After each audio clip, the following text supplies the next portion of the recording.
የዘንድሮ የውድድር ዓመት ለሊቨርፑሎች ምን እድልን አምጥቷል ብለን ስናስብ ሊቨርፑል የፕሪሚየር ሊጉን ዋንጫ የማሸነፍ እድላቸው ከፍተኛ ነው። ይህንንም እንደሚያደርጉት የሚጠበቅ ነው የሚሆነው። በአንድ ሳምንት ውስጥ ግን ከካራባኦ ካፕ ጨዋታ ከዛ ውጭ ደግሞ የፍጻሜ ጨዋታ መሸነፋቸውን ተከትሎ ከዛ ውጭ በቻምፒዮንስ ሊጉ በፒኤስጂ መሰናበታቸውን ተከትሎ የሚወሩት ወሬዎች ሊቨርፑል የውድድር ዓመቱን ቅዱን ወይም ትልቁ ድላቸው የሚሆነው የፕሪሚየር ሊጉን ዋንጫ የሚያደረዝዘው ነው ወይ ብለን እንጠይቃለን። ነገር ግን በብዙዎቹ እይታ ይህንን የሚያደረዝዝ መስሎ አይታይም። ሊቨርፑል በዘንድሮ የውድድር ዓመት የፕሪሚየር ሊጉን ዋንጫ ማሸነፍ ከሚችል ከሆነ ራሱ ትልቅ ስኬታማ ሆኖ የሚጠናቀቅ ይሆናል። እንደ ሊቨርፑል በዘንድሮ የውድድር ዓመት ብዙ ፈተናዎች አጋጥሟቸዋል። ከነ ብዙ ፈተናዎቻቸው ግን ውጤታማ ሆኖ መቀጠል የቻለ ቡድን ነው። በሶሻል ሚዲያ የአርነ ስሎትን ቡድን ሶስትዮሽና እንዲሁም ደግሞ ከዛ በላይ ዋንጫ እንዲያሸንፉ በመጠበቅ ሂደት ብቻ የሊቨርፑልን የፕሪሚየር ሊጉን ዋንጫ ስኬት መቀነስ ወይም ማዳከም ልክ ሆኖ የሚታይ ተግባር አይደለም። ሊቨርፑል እንደ ቡድን በዘንድሮ የውድድር ዓመት የሚያሻሽሏቸው በቀጣይ የውድድር ዓመት ማለት ነው የሚጠበቁ ነገሮች ይኖራሉ። እንደ ሌሎች ቡድኖችም በጉዳት ተቸግረው የነበሩባቸው ጊዜያቶች ነበሩ። አሊሰን፣ ኮናቴ፣ ጆታ፣ ብራድሊ እና ጎሜዝም መጎዳታቸው በዘንድሮ የውድድር ዓመት የሚታወስ ነው። በክረምቱ የዝውውር መስኮት ዙቢሜንዲን ለማምጣት አለመቻላቸው፣ ከዛ ውጭ ደግሞ ከክረምቱ የዝውውር መስኮት በኋላ ባሉት ጨዋታዎች ሃርቪ ኤሊየትን ጨምረው በብዙ ነገሮች እንደተቸገሩ በጥሩ የዝውውር መስኮት ማንም ተጫዋች አለመምጣታቸውን ተከትሎ በዝውውር መስኮት ያመጡት ኬዛ ራሱ ምርጥ ብቃቱ ላይ አለመሆኑን ተከትሎ ይሄ ቡድን ጠንካራ ፐርፎርማንሱን መቼ ነው የሚያሳየው ይባል ነበር። እንደ ውድድር ዓመት ግን በ29 ጨዋታዎች አንዴ ብቻ የተሸነፈን ቡድን አርነ ስሎት አሳይተውናል። ድንቅ ብቃቱን ያለውን ቡድን በሚገባ አሳይተውናል። አርነ ስሎት መደነቅ ያለባቸው ይመስለኛል። በዘንድሮ ውድድር ዓመት ከ90 ነጥብ በላይ የመሰብሰብ አቅም ይኖራቸዋል። ሊቨርፑል በኤክስጂው አቅሙን ካየነው ራሱ ከሌሎች ቡድኖች በጣም የተለየ ነው። ኦልሞስት ፕላስ 40 ነው ወይም ከ40 በላይ ድሎችን መፍጠር ችሏል። ከዛ ውጭ አርሰናል ፕላስ 20፣ ኖቲንጋም ፎረስት 2.5 ለምታዩት ማለትም ከተቆጠረባቸውና ካስቆጠሩት እድል አንጻር አጠቃላይ የዘንድሮ ውድድር ዓመት ለሊቨርፑል ስኬታማ ነበር ብሎ ማሰብ ይቻላል። ምክንያቱም 9 እና 10 ዓመታትን በሊቨርፑል ቤት የቆዩት የርገን ክሎፕ መልቀቃቸውን ተከትሎ የርገን ክሎፕን በአርነ ስሎት ተክቶ በአንድ የውድድር ዓመት የፕሪሚየር ሊጉን ዋንጫ ማሸነፍ መቻል በተለይ በርገን ክሎፕ ዓመታቶች ውስጥ አንዴ ብቻ ነው ማሳካት የቻሉት። አሁን ከማንቸስተር ዩናይትድ ጋር እኩል ደረጃ ላይ ይገኛሉ በፕሪሚየር ሊጉን ዋንጫ በማሸነፍ። ስለዚህ ይህ አስፈላጊ የሆነውን ድል ደግሞ ያመጡላቸው አርነ ስሎት መደነቅ ይጠበቅባቸዋል። ሊቨርፑሎች በክረምት ምን አቅደዋል? እንደ ቡድን ምን መሻሻል ሀሳቦች አሏቸው? የፕሪሚየር ሊግ ዋንጫስ ምን ማለት ነው ለሊቨርፑል የሚለውን በዚህ ፕሮግራማችን የምናየው የሆነ ነው። ደንበኞቻችን በእናንተ እይታ ስለ ጨዋታው ምን ታስባላችሁ? ኮሜንት መስጫ ቦክስ ላይ አስቀምጡልኝ። ሰብስክራይብ ማድረጋችሁንም አትርሱ። ደንበኞቻችን እናንተ ሰብስክራይብ ለኛ በጣም ብዙ ያስፈልገናል እና እሱን አትርሱ። ይህ ያያ ስፖርት ነው። እናንተ ተወዳጁ ፕሮግራሞቻችንን የምናቀርብላችሁ ነው የሚሆነው። በሊቨርፑል ጉዳይ ተመልሰን መጥተናል። ሊቨርፑል ቀያዮቹ የዘንድሮ ውድድር ዓመት የፕሪሚየር ሊጉን ዋንጫ ለማሳካት በኦፕታ ሱፐር ኮምፒውተር መሰረት 99.5% የማሸነፍ እድል የተሰጠው ቡድን ነው። ሊቨርፑል በጣም ብዙ ጥሩ ነገሮችን በዘንድሮ ውድድር ዓመት አሳልፏል። ኦልሞስት የካቲት ድረስ ጥሩ ብቃት የነበረው ቡድንን አይተናል። እንግዲህ በአንድ ሳምንት ውስጥ የሊቨርፑል የሙሉ የውድድር ዓመቱ ብቃታቸው መረሳት የሚችል አይመስለኝም። ሊቨርፑል በጣም ብዙ ጥሩ ድሎችን መፍጠር የሚችል አማካኝና ተከላካዩ ማጥቃቱ ጥሩ የተጣመረ ቡድን ሆኖ ይታያል። እንግዲህ አስቸጋሪ የሚያደርገው እንግዲህ ብዙዎቹ የሚጠብቁት የሳምንቱ እሁድ ላይ መሸነፋቸውን ተከትሎ የሊቨርፑል ደጋፊዎች ሀዘን ላይ እንደወደቁ ተደርጎ መቆጠር የለበትም። ሳምንቱ ጨዋታም ከሚገባው በላይ ተፋልመዋል። አርነ ስሎት በጋዜጣዊ መግለጫቸው እንደተናገሩት ኒውካስትል ዩናይትድ ከኛ የተሻለ ይህንን ዋንጫ የማሸነፍ ፍላጎት ነበረው አትበሉን፣ ነገር ግን ከኛ የተሻለ ፊዚካል አፒረንስ ወይም ደግሞ የፊዚካል ብቃት ነበራቸው። ያን አካላዊ ብቃታቸው የተሻለ ነበር። ያንን እንቀበላለን። የዋንጫውን የማሸነፍ ግን እኛም እነሱም እኩል ፍላጎት እንደነበረ እነግራቸዋለሁ በማለት አጠናቋል። ከዌምብሌው መውጫው አካባቢ ቨርጂል ቫን ዳይክ ማስተያየት ሲሰጥ ነበር። እንግዲህ በዌምብሌው ትልቁ ሽልማት እየጠበቀን ነው በማለት እንግዲህ የፕሪሚየር ሊጉን ዋንጫ ማሸነፋቸውን እንግዲህ በጣም ሲያወራ ይታይ ነበር። በአጠቃላይ ሊቨርፑል በፒኤስጂ ጨዋታ አንደኛ የፒኤስጂ ተጫዋቾች ታዳጊዎች፣ ፈጣኖች በጣም ጥሩ እንቅስቃሴን የሚያደርጉ እንደሆኑ ይታወቃል። ነገር ግን ሊቨርፑል እነሱን ተጫዋቾችን የመቋቋም ብቃት እንደነበረው አሳይቷል። የኒውካስትሉ ጨዋታ ቢያንስ ልዩነት የተፈጠረበት የፒኤስጂ በፔናልቲ የተጠናቀቀ ነበር። በአውሮፓ ውስጥ ምርጡ ቡድን አንዶቹ ሁለት ጥሩ ብትባሉ አንደኛው ፒኤስጂ ሌላኛው ባርሴሎና ነው። ስለዚህ ከነዚህ ቡድኖች ጋር ተጋጥሞ በጀግንነት ነው የወጣው። ኒውካስትል በምትበት ጊዜ ደግሞ ኒውካስትል በአካላዊ ብቃት ሁኔታው ነው እንግዲህ ሊቨርፑልን መብለጥ የቻለው። እንግዲህ ሊቨርፑል በቀጣዩ ክረምት ብዙ ነገሮች ይጠብቁታል? ስለ ክረምቱ እቅዶቻቸው እስኪ እናውራ። እንግዲህ ይህ ቡድን የሊቨርፑል ቡድን ማለት ነው የፌንዌይ ስፖርቲንግ ግሩፕ ነው የሚመራው ሊቨርፑልን። ባለቤትነቱም ለፌንዌይ ስፖርቲንግ ግሩፕ ነው። የፉትቦል ዳይሬክተሩ የቡድኑ ማለት ነው ማይክል ኤድዋርድስ ነው። ሪቻርድ ሂውስ ደግሞ የቡድኑ ስፖርቲንግ ዳይሬክተር ነው። አርነ ስሎት ደግሞ አሰልጣኙ ናቸው። እነዚህ ሁሉ ቁጭ ብለው ተሰብስበው በክረምቱ ብዙ ኃላፊነት አለባቸው።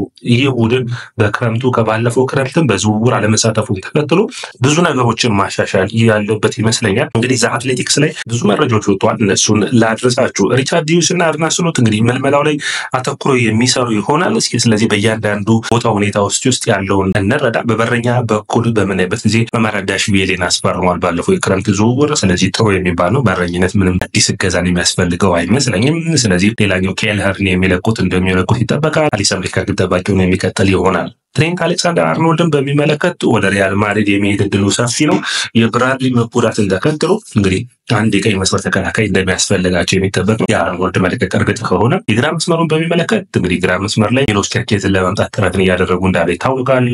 ሪቻርድ ሂውስ በበርንማውዝ ስፖርቲንግ ዳይሬክተርነቱ ነው ከዜድ አልካማር በ15.5 ሚሊዮን ፓውንድ ያመጡት የነበር። አሁን 3 እጥፍ እየተጠየቀበት ይገኛል። ኦልሞስት 50 ሚሊዮን ፓውንድ ሊያስወጣቸው ይችላል። ያ ጠንካራ ፉክክር የሚጠበቅ ነው የሚሆነው። ሌላኛው ጀራርድ ሃቶን የሚመለከተው ጀራርድ ሃቶንም ከአያክስ የተከላካይ መስመሩን ለማጠናከር የሚያስቡት ተጫዋች ጥሩ የሆነ የግራ መስመር ተከላካይ መሆን የሚችል የግራ መሀል ተከላካይ መሆን የሚችል ነው። የቨርጂል ቫን ዳይክ የሚቆያል ወይስ ይወጣል የሚለው እንግዲህ ብዙዎቹ መረጃዎች ከሊቨርፑል የሚወጡት የሚያረጋግጡት ይህ ተጫዋች በሊቨርፑል ቤት እንደሚቆይ ነው። የጎሜዝን ማቆየትም ትልቁ ፈተና ሊሆን ይችላል። ምክንያቱም ባለፈው ውድድር ዓመት በመልቀቅ ጫፍ ደርሶ እንደነበርና በመጨረሻዎቹ ቀናቶች እንደቆየ የሚታወስ ነው። ከዛ ውጭ የኮናቴ የመጨረሻ ዓመቱ ላይ እንደሚገኝ ታውቃላችሁ በኮንትራቱ ጉዳይ። ስለዚህ ኮናቴንም ኮንትራቱ ማራዘም ለሊቨርፑል እና ለሪቻርድ ሂውስ ትልቁ ስራ የሚሆን ነው። ስለዚህ ያሉ ተጫዋቾችን ኮንትራት ማራዘም የግራና እንዲሁም ደግሞ ቀይ መስመር ተከላካዮችን ማምጣት በተለይ አርኖልድ የሚለቅ ከሆነ የሚጠበቅ ነው የሚሆነው። ካሉ ተጫዋቾች ደግሞ የኮናቴን ኮንትራት ማራዘም ለሊቨርፑል ጠንካራው ስራ ነው የሚሆነው። ወደ አማካይ መስመሩ ላይ በምናቀናበት ጊዜ ሪያን ግራቨንበርግ 22 ዓመት ነው። ሶቦዝ ላይ 24 ዓመት ነው። ማካሊስተር 26 ዓመት ነው። ካርቲስ ጆንስ 24 ዓመት ነው። እነዚህ ሁሉ ሊቨርፑላውያን ወይም ቀያዮቹ ግን ዘንድሮ ውድድር ዓመት የማይነኩ ምርጥ ብቃታቸው ላይ ነበሩ ማለት ያስፈልጋል። ነገር ግን ግራቨንበርግን የሚያግዝ ተጫዋች ያስፈልጋል። እንደሆነው እንግዲህ አንዱ ግራቨንበርግን ያግዛል ተብሎ በዘንድሮ ውድድር ዓመት የሚታሰበው ነገር ግን 32 ዓመቱ ላይ ነው የሚገኘው። ስለዚህ ተጫዋች በክረምቱ ለ2026 የዓለም ዋንጫ ለመሳተፍ ስለሚፈልግ የመልቀቅ እድሉ ሰፊ ነው። ስለዚህ እዚህ ቡድን ውስጥ ሃርቪ ኤሊየት በሚቀጥሉት ዓመታቶች ውስጥ የሊቨርፑል ቋሚና ወሳኝ ተጫዋቾች ውስጥ ከሚሆኑት አንዱ ነው። የተሻለ እድሎችን የመፍጠር አቅም ያለው ተጫዋች ነው። 121 ደቂቃዎችን በዘንድሮ ውድድር ዓመት የተጫወተ ነው። ሞሐመድ ሳላህ ጨምሮ እንግዲህ የሊቨርፑል የአማካይ መስመር ሲታሰብ አንድ ተጫዋች ግራቨንበርግን የሚያግዝ ማምጣት የሚያስፈልጋቸው ይመስለኛል። የኤንዶን መልቀቅ ለመሸፈን ማለት ነው በዝውውር መስኮቱ ላይ። ያለበዛ ግን በአንድ የዝውውር መስኮት ባይሳካ እንኳን በሁለትና በሶስት ዝውውር መስኮቶች ውስጥ ብዙ ሽፋኖችን ማድረግ የሚጠበቅ ይሆናል። የሞሐመድ ሳላህ ኮንትራትን በሚመለከት ሌላኛው አስቸጋሪ ሁኔታ ይመስለኛል። የሞሐመድ ሳላህ ኮንትራት የሚጠናቀቅ ከሆነ ጥሩ የሚባል ነው። እንግዲህ አዲስ ኮንትራት የሚፈርም ከሆነ ወደ ሳውዲ ፕሮ ሊግ የማይሄድ ከሆነ በ43 ጨዋታዎች እንግዲህ 32 ጎሎችንና 22 አሲስቶችን ማድረግ የቻለው የማጥቃት አቅሙን ማጠናከር እንዲችሉ የሚያደርግ ነው። በ9 ቁጥር ተጫዋች እንደሚያስፈልጋቸው ማጥቃታቸውን ለማጠናከር ይታወቃል። ከሞሐመድ ሳላህ ጎን የሚሰለፍ ቡድኑን የሚያግዝ ተጫዋች ያስፈልጋል። በዚህ ሳምንት እንኳን ብታዩት የሞሐመድ ሳላህ መቀነስ ነው እንግዲህ ወይም መቀነስ ማለት አንችልም፣ ልጁን መውቀስ አንችልም። ነገር ግን እንደ ቡድን እሱን የሚያግዘው ተጫዋች እንደሚያስፈልግ የሚያስታይ ነው። ባለፉት ዓመታቶች ማኔ እንዲሁም ደግሞ ሳላህ ነበሩ። ፌርሚኖም ጥሩ ነበር። አሁን ግን ሞሐመድ ሳላህ ላይ የቡድኑ አቅም ሙሉ እሱ ላይ ተመርኩዟል። ስለዚህ ሌላ የሚያግዘው 9 ቁጥር አጥቂ ይፈልጋል። ያንን ተከትሎ እንግዲህ ዳርዊን ኑኔዝ እና ጆታ የመልቀቅ ዕድል ሊኖራቸው ይችላል። በ13 ጨዋታዎች 1 ጎል ያስቆጠረው ዳርዊን ኑኔዝ ወይም ጆታ ደግሞ በ10 ጨዋታዎች ምንም ጎል አላስቆጠረም። ስለዚህ ጎል የሚያስቆጠር ተጫዋች ያስፈልገዋል። እንግዲህ በማጥቃት መስመሩ ላይ የሉዊስ ዲያዝ ሁኔታ የሚያስፈልገው መታየት ያለበት ይመስለኛል። ባርሴሎና በጥልቅ ይፈልገዋል። ጥሩ ፐርፎርም የሚያደርግ ተጫዋች እንደሆነም በግልጽ ይታያል። ነገር ግን የተሻለ ብቃቱን አሳይቶ ውጤታማም ለመሆን የኮንትራቱን ጉዳይ 2 ዓመት ነው የሚቀረው። ስለዚህ የዚህን ኮንትራት ጉዳይ መስራት የሚጠበቅባቸው ይመስለኛል። ሉዊስ ዲያዝ እንግዲህ በክረምቱ የማይለቅ ከሆነ ለሊቨርፑል ጥሩ ድል የሚያመጣ ይመስለኛል። ጋፖ በዘንድሮ ውድድር ዓመት ጥሩ ብቃቱን አሳይቷል። 16 ጎሎችን አስቆጥሯል። በጥሩ ብቃቱ ላይ ነው የሚገኘው።